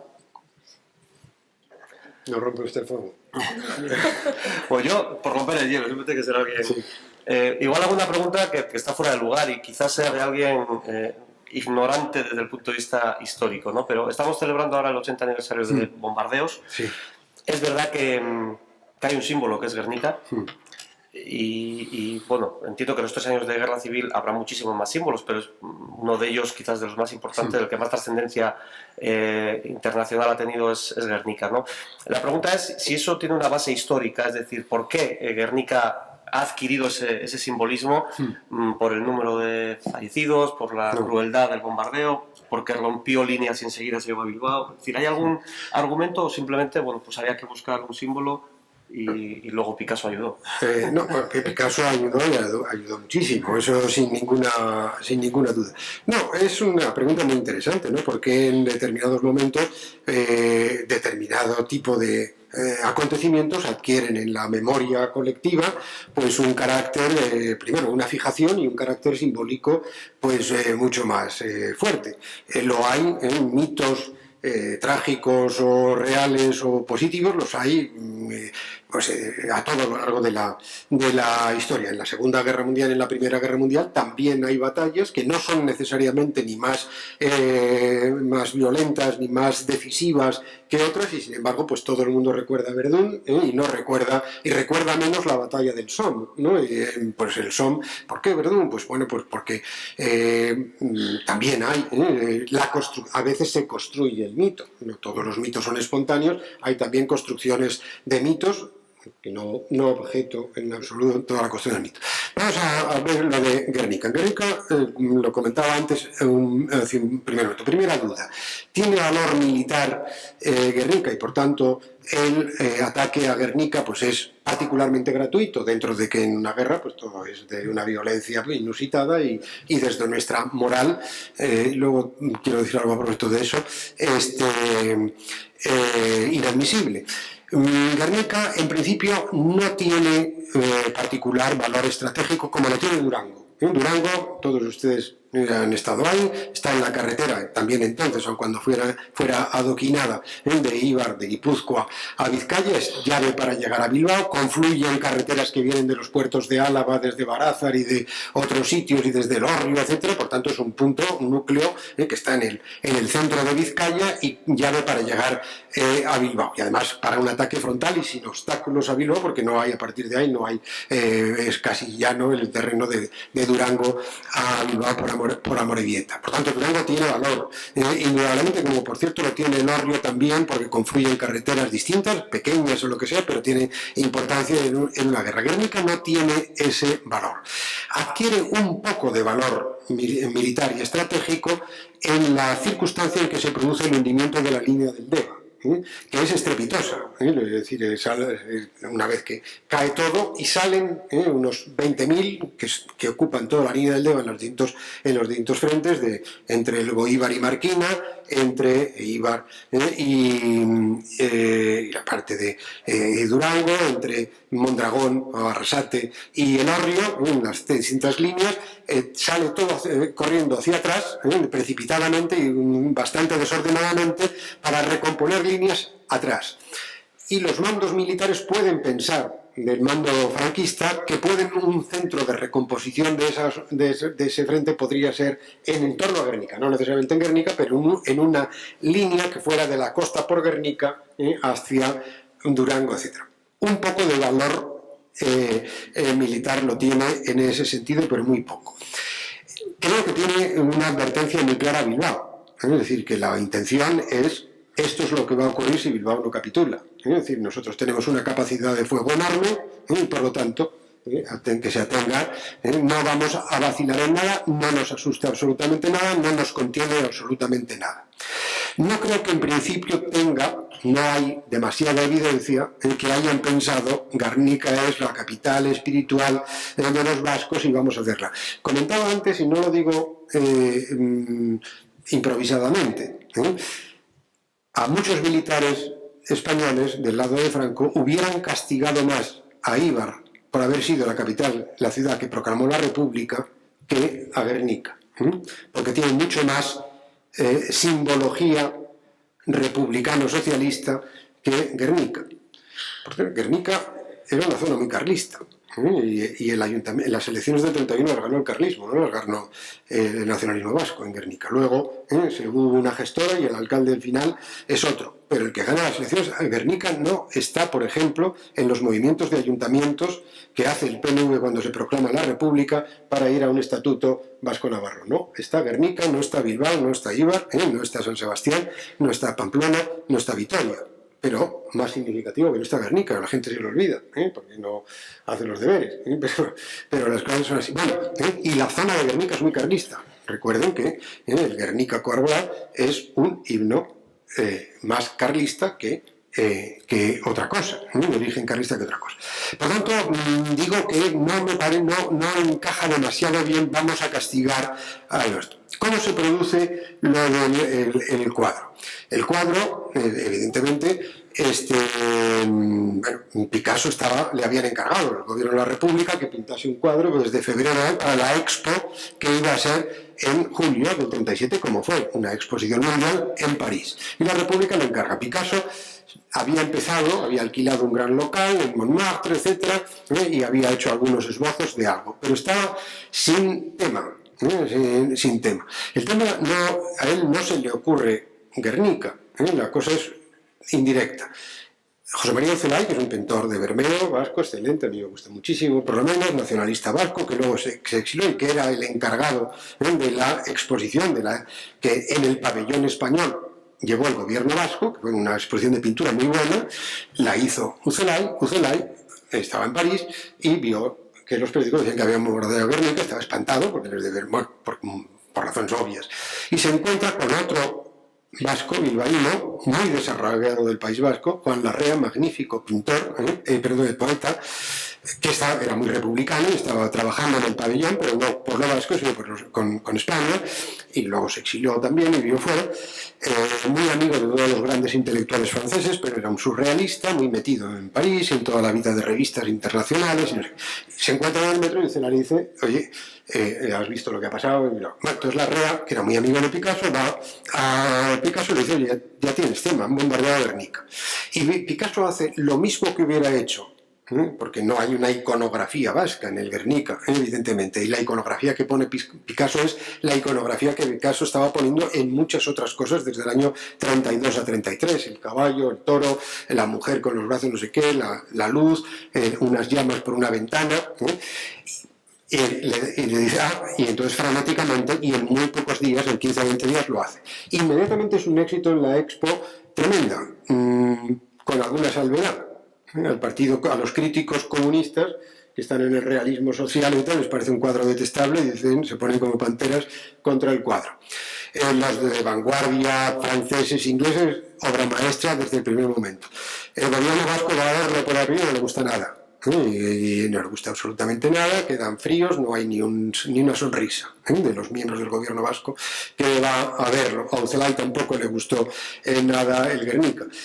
Querían en todo caso poner de algo los cuadros sobre la guerra que hace Arteta, que a mí me parecen espléndidos, absolutamente espléndidos, cuadros figurativos tradicionales, y que son tres, la huida, y se ve ahí una icurriña y un puerto, luego una madre con un niño en brazos y un soldado soportando un bombardeo. Y luego, evidentemente, digamos, el gobierno vasco vasquiza mucho la guerra e indudablemente ve en Guernica, encuentra en Guernica, con razón, hay que decir, pues un argumento casi perfecto, digamos, para... Claro, el gobierno vasco, antes he dicho, se rinde en Santoña. No es la mejor, la salida más airosa que uno puede tener en esa guerra. Tiene, por otro lado, el mito compensatorio de que han bombardeado la ciudad que consideran, con razón, la ciudad más simbólica del País Vasco. Entonces, esa combinación de, yo creo que muy poca importancia militar, bueno, operación de propaganda no solo vasca, sino también republicana, propaganda en el mejor sentido, es decir, una expo con una repercusión internacional y con el mejor pintor, no sé cuánto. La amargura de una derrota que puedes convertir una derrota física, militar, en una victoria moral. Ya sé que la victoria 0-1 ante Moral, 0-1 ante el Atlético no se ha compensado, pero bueno, pero uno puede decir, pero la moral fue superior a la nuestra y jugamos mejor. Y luego pasa el tiempo, Guernica va adquiriendo cada vez más sentido, el régimen de Franco es execrable de todas las formas posibles, ni siquiera la situación muy violenta que uno pueda pensar en la primavera del 36, porque todavía, digamos, bueno, pues ha sido una intervención militar rápida, contundente, incruenta, pero que han paralizado la vida y luego han rectificado la Constitución y aparece otro orden político. No. Ya les digo que esto sigue hasta el 27 de septiembre de 1975, ¿no? Que mueren ejecutando a 5 personas, etc.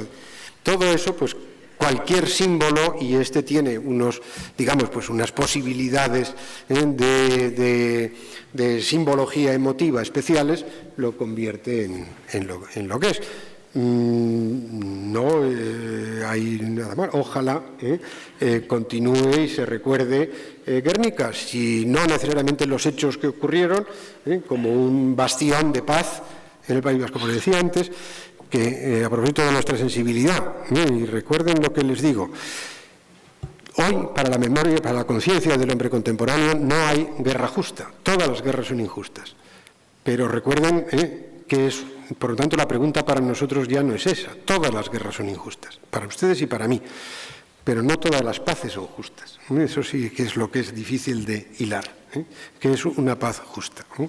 Bueno, no sé si contesta esa pregunta. ¿Alguien más se anima?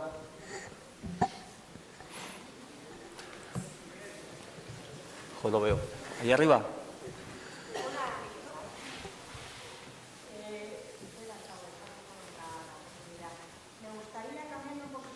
Sí. Saber cuál es, en su opinión, el papel que juegan tanto Estados Unidos como el Reino Unido ahí. Bueno, bien. Ahí la advertencia que hacía sobre que España tiene 23 millones la hago ahora sobre Estados Unidos. No es la potencia que conocemos nosotros ahora. Estados Unidos no participa en la política europea entre 1919 y 1939. Ellos crean, es iniciativa norteamericana la Sociedad de Naciones, pero el Senado norteamericano vota en contra de que Estados Unidos participe en la Sociedad de Naciones, esa especie de pre-ONU que se crea con base en Ginebra y que con muy poca fortuna dirige la diplomacia internacional del 19 al 39. Estados Unidos está muy al margen de toda la guerra civil. En las brigadas internacionales hay unos 2.000 norteamericanos, casi le apostaría que todos judíos. Igual, por cierto, que en las brigadas internacionales, que son todos 99,9% comunistas, pues hay un 60% de militantes comunistas judíos de los distintos países que luchan bravamente. Por lo tanto, hay alguna participación norteamericana. Hemingway viene aquí y la hace una novela, pero hace una película que es Tierra Española, que dura unos 20 minutos, tal vez la han pasado bastantes veces ahora por televisión y tal vez la hayan visto. Le invita el presidente norteamericano Roosevelt a que la presenten en la Casa Blanca. Tienen una velada en la que está Hemingway, está su mujer en ese momento, Martha Gellhorn, que también estuvo en la Guerra de España, el presidente y su mujer, y los asesores del presidente, y por lo tanto hay una cierta simpatía ideológica, por lo menos del equipo presidencial con la República, pero a cambio de eso, empresas norteamericanas de petróleo suministran petróleo o gasolina a ambas partes y desde luego a Franco también, Por tanto, no tiene Gran Bretaña, claro, es una pregunta muy interesante. Gran Bretaña y Francia ponen en marcha la no intervención. Son los dos que convocan una cumbre internacional con Alemania y con Italia para la no intervención en España. Y se crea un comité de no intervención. Y por lo tanto, Gran Bretaña, igual que Francia, va a intentar impedir el que lleguen suministros a ambas partes, indudablemente cerrando los ojos absolutamente a los envíos de armas de Alemania y de Italia. Gran Bretaña está particularmente, me gusta la pregunta, me la voy a contestar de manera muy indirecta, porque es verdad que Gran Bretaña se opone a la intervención en España y no quiere que se intervenga en España. También en las brigadas internacionales hay ingleses, y mueren bastantes jóvenes voluntarios ingleses en las brigadas internacionales. Paréntesis, irlandeses vienen en apoyo de Franco, porque Irlanda siempre simpatizó con el País Vasco y lo único que exigen es que no les manden a luchar en el País Vasco, porque simpatizan con los nacionalistas vascos. Pero hay un voluntariado del IRA, del movimiento que lucha con Franco, unos 8 o 10.000, una guardia irlandesa que únicamente dice que no le manden al País Vasco. Gran Bretaña es interesante porque dirige más que Francia la política de no intervención, pero en razón con lo que les decía usted antes, coincidiendo con la Guerra Civil Española, hay la famosa reunión de Múnich, en la cual, en el año 37, en la cual se concede a Alemania la parte de arriba de Checoslovaquia, que era de población alemana, los Sudetes, se divide Checoslovaquia, le quitan un pedazo, por exigencia de Hitler, a Checoslovaquia y se lo dan a Alemania, para evitar una Segunda Guerra Mundial. Cuando el primer ministro inglés vuelve a Inglaterra, en aviones como los que había entonces, en bimotores, hay unas 300.000 personas esperándole, que le aclaman, y él dice unas frases que habrá oído usted muchas veces. He logrado la paz para nuestro tiempo. Nunca más iremos a una guerra por un remoto país en los Balcanes. El único que se opone a esa paz pero al que machaca toda la prensa, al que machaca toda la política, sobre todo los laboristas, etcétera, que están todo el día manifestándose contra una Segunda Guerra Mundial, el único que se opone a la política de apaciguamiento, y la política de no intervención en España es parte de la política de apaciguamiento, es Churchill, al cual se le presenta como un belicista, como un imperialista, etcétera. Por lo tanto, hay una conciencia de paz, de que no haya una Segunda Guerra Mundial, todo menos ir a una nueva guerra mundial. Eso es muy operativo. El Partido Laborista prácticamente todos los fines de semana saca cientos de miles de personas a las calles en Inglaterra contra cualquier tipo de nueva acción bélica exterior. Contradicción, porque ese mismo Partido Laborista es partidario de la República en España. Por tanto, Gran Bretaña, como Francia, lideran la no intervención, la razón última que ha recobrado mucho más sentido dada la situación europea actual, que no queremos intervenir en ningún lado, todo, pero evitar como sea, que negocien, que sea lo que sea, pero no intervenir. Pero, evidentemente, esa no intervención, ¿quién la burla? Ya lo he dicho explícitamente. Una y otra vez violaron sistemáticamente la no intervención que habían firmado Alemania y, sobre todo, Italia. Intervienen continuamente. ¿Alguien más? Aquí no se ve bien,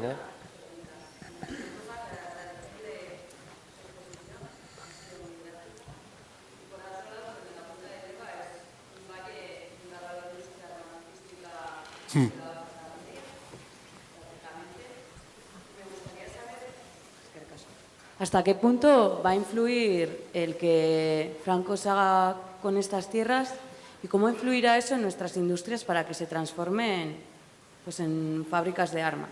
¿Y cómo beneficiará eso o no a la población y si verdaderamente ocurrió? Aquí fábricas de armas hay mucho antes de que naciera Franco. Antes de que naciera Franco, él se beneficia de las fábricas de armas que hay aquí. Yo creo que en general, bueno, en primer lugar, Guipúzcoa cae muy rápidamente y por tanto, bueno, Eibar me dirá usted, no. En primer lugar, la industria armera ya se había reconvertido un poco antes, en los años 20. Me imagino que lo sabrán mejor que yo los que sean de Eibar, porque la crisis procedente de Estados Unidos, entre otras cosas, prohíbe la entrada de armas de Eibar por la ley seca y el gangsterismo y la violencia urbana que hay, que no digo que todos los gángsters utilizarán armas de Eibar, pero prohíben, y ahí viene la reconversión de muchas fábricas de Eibar o a la fabricación de bicicletas o a la fabricación, que algunas habían sido previamente, Orbea claramente, ¿no?, de fabricantes de armas, otros no, y otros que se formen otras cooperativas, o las cooperativas, sobre todo Alfa, que va a otro tipo de productos, máquinas de coser o lo que fuese, ¿no? Como reconversión industrial llamaríamos hoy no del colapso, pero de una crisis a partir del 23-24 bastante acusada de la industria armera. Pero lo mismo en Vizcaya, que también hay armas, que en Asturias, que también las hay, que en Guipúzcoa, esa industria armera es muy anterior y, por lo tanto, de las armas que se pudieran fabricar aquí, se beneficiaron primero los ejércitos, las tropas republicanas, sean columnas, milicias y luego cuerpos del ejército vasco cuando lo crea ya Aguirre, y luego indudablemente Franco. No obstante, es muy insuficiente la producción de armas.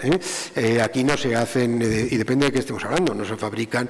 He dicho que en la segunda parte de la guerra ya cobra mucha importancia la artillería y la aviación, y por tanto lo que hay que hacer es artillería de montaña, etcétera, y tienen que hacer que comprar armas fuera. El gobierno vasco no le fue nada mal, hizo bastante bien las compras de armas en el extranjero y vía contrabando las va pasando, metiendo con personas que también bastante míticas, que rompen el bloqueo y entran en Bilbao con barcos llenos de armas, tanto armas como munición. No es suficiente la producción interna para la dimensión que va adquiriendo la guerra. En cambio, Franco sí saca mucho más partido que el gobierno vasco, como les decía, a las fábricas de acero, de hierro y acero.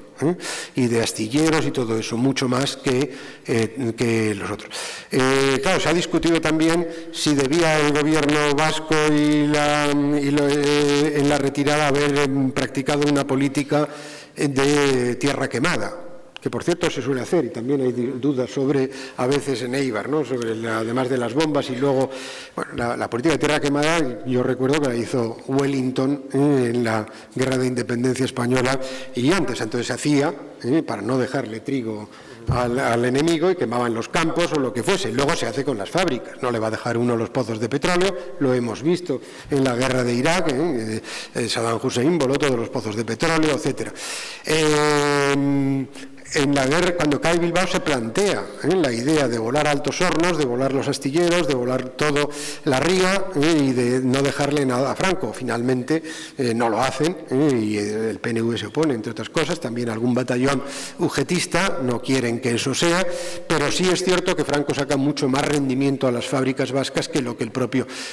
Hay un boicoteo por parte de los industriales vascos, etcétera, al esfuerzo de guerra del gobierno vasco. Será casi imposible probarlo, lo que sea, ¿no? Es decir, no, yo creo que digamos, la moral de victoria y la mayor capacidad de organización logística, una vez que liberan el norte, tienen todo, ya prácticamente les queda el Ebro, todo esto donde les pueden sorprender los otros, y el final que todavía queda en Madrid, pero ya tienen un aparato de Estado y ya han creado un gobierno desde febrero del 38, con ministerios, les han reconocido un montón de países extranjeros, no es solamente la no intervención, es que ya les empiezan a reconocer mucha gente. A partir de la caída de Bilbao es muy importante en ese sentido, diplomáticamente. Bilbao es una plaza fuerte, ahora que no nos oye nadie de Bilbao, es una ciudad muy importante, que tiene una gran repercusión internacional. Es muy importante la caída de Irún, que es 16.000 habitantes, pero es la frontera. Y Franco controla la frontera y, por lo tanto, los tráficos de Francia o lo que sea los puede controlar muchísimo mejor. Pero con la caída de Bilbao, pues hay 10 o 12 países que le reconocen inmediatamente, porque, bueno, creen que ya tiene la guerra prácticamente ganada.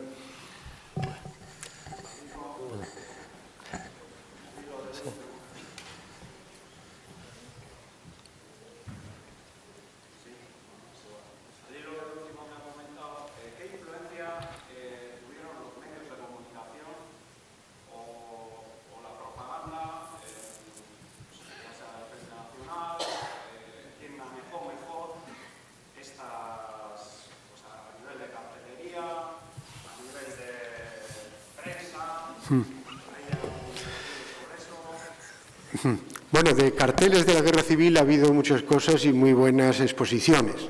Hay dos personas, una en cada bando, de extraordinario talento, en mi opinión. Una es Renau, Josep Renau, un valenciano, también militante del Partido Comunista, que hace muchos de los mejores pósteres de la República, y es un hombre que empezó como pintor, hizo fotomontajes, muy audaz y muy renovador, y yo creo que es un hombre de un genio extraordinario. En el lado franquista es más convencional lo que se hace, pero tienen un excepcional dibujante, que es Sáenz de Tejada, que pinta, han visto ustedes, 200.000 cosas, sobre todo de carlistas, etcétera, que es a la vez vitoriano, y todavía algún hotel de Vitoria tiene frescos de él. Es un hombre que ganó la guerra, como suele decir, los escritores que estuvieron con Franco ganaron la guerra pero perdieron la historia de la literatura. Pues a Sáenz de Tejada le pasa un poco lo mismo, ganó la guerra pero perdió la historia de la pintura. Es un excelente pintor y un excelente dibujante, ya se le ha reconocido muchísimo, pero siempre tendrá el estigma, y es digamos, un excelente cartelista y dibujante. Y hay bastantes ilustradores en el lado franquista que eran conservadores, etcétera, que de blanco y negro, de esas revistas del ABC, etcétera, que no son nada malos, son gente bastante buena, que están con el lado de Franco y lo hace bastante bien. Hay una guerra de propaganda enorme en ambos bandos, no dirigida al otro lado, sino a su propio bando y al exterior, ¿no? Y ahí entran mitos, porque nosotros hablamos del mito de Guernica, los otros también se crean sus mitos. Por ejemplo, el mito del Alcázar de Toledo, el mito de la resistencia de la Guardia Civil se me ha ido ahora el santo del cielo, en Jaén, en una posición de Jaén. Toledo también tiene una enorme repercusión internacional. Toledo es muy conocida internacionalmente por su valor turístico, que no era el de ahora, pero ya era una ciudad muy, muy conocida por el Greco, por tantas cosas. Y el régimen de Franco hace una campaña continuada de ese tipo de cosas. Hay una campaña también de denuncia mutua en el exterior, a base de fotomontajes y fotografías de cadáveres, de bombardeos, etcétera, que muchas están totalmente trucadas. El régimen de Franco monta una oficina de propaganda en el exterior con periódicos en Latinoamérica que financian ellos desde muy pronto. Por cierto, con financiación, mucha de ella de empresariado catalán y catalanista, como Cambó y compañía, que apoyan a Franco. Luego no vuelven a España porque no quieren saber nada del régimen de Franco, pero sí le apoyan en la guerra. Y hay, por ejemplo, la campaña de, digamos, a favor de uno u otro en la prensa latinoamericana pagada y sostenida por ambos gobiernos, es bastante intensa, bastante intensa. Por tanto, hay mucho de ello. La Expo del 37, pues es la República presenta un pabellón, yo creo que maravilloso y magnífico, el más sencillo de toda la Expo. Cantan todos los demás ahí. Lo de los rusos es insufrible y encima está enfrente del de los alemanes, que es insufrible. Y España lleva un pabellón de tipo racionalista hecho por el catalán Sert, de cristales y muy pequeño, muy modesto, con el Guernica, con otros cuadros estupendos de Miró. Miró también hace pósteres sobre la guerra civil, muy eficaces, que se difunden bastante, y por tanto la Expo también es un acto de propaganda, ¿no? Lógicamente en pleno 37, y por tanto hay más de lo que hay las dos partes, por ejemplo, ya no me refiero ahí al País Vasco, sino a nivel nacional. Las dos partes, los periódicos que pregunta usted, los dos apelan continuamente al españolismo más profundo. No es solo Franco, la República también, y saca Agustina de Aragón y las resistencias y la guerra de independencia, y lo pone todo en los periódicos. A veces se ven las mismas películas en ambos bandos.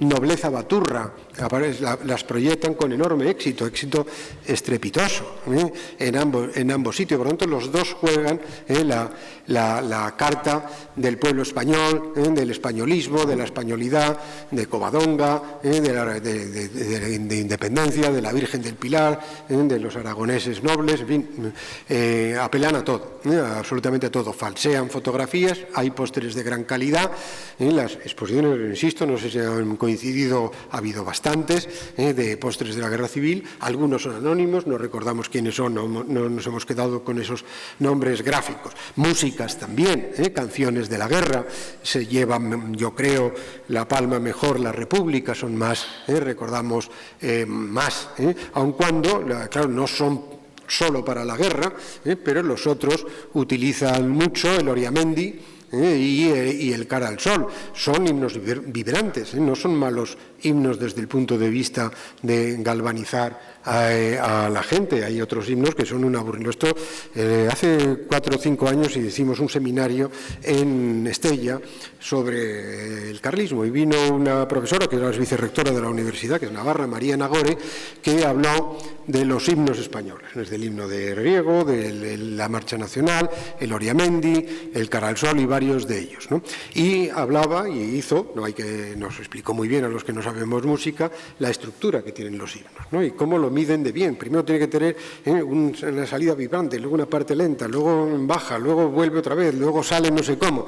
Bueno, pues los que han hecho esos himnos están bastante, son músicos competentes muchas veces, que han sabido acertar, y por tanto también, pero las canciones populares, en general derivadas de coplas andaluzas y de folclore andaluz republicanos, tienen, yo creo, más gracia que las otras, donde está casi todo reducido al Oriamendi o a canciones de tipo falangista o a marchas militares que pueden utilizarlas también a veces el ejército republicano, porque son marchas militares, no necesariamente de monopolio del ejército de Franco. Pero todo se combina. Es una buena pregunta, es un tema que resulta muy interesante. No es todo guerra de propaganda, pero la guerra de propaganda, la guerra psicológica, es sumamente muy importante de cara a la moral, de cara a la legitimación de la causa y a muchísimas cosas, y por lo tanto ahí se da una batalla intensa. Bueno, creo que no sé si hay más preguntas, pero igual va siendo hora de ir terminando. No sin antes agradecer de nuevo a Juan Pablo su presencia en Eibar. Seguro que tendremos excusas para que volvamos a escucharle, pero sí que además de nuestro agradecimiento, nuestra admiración y nuestro aplauso, nos gustaría que se llevara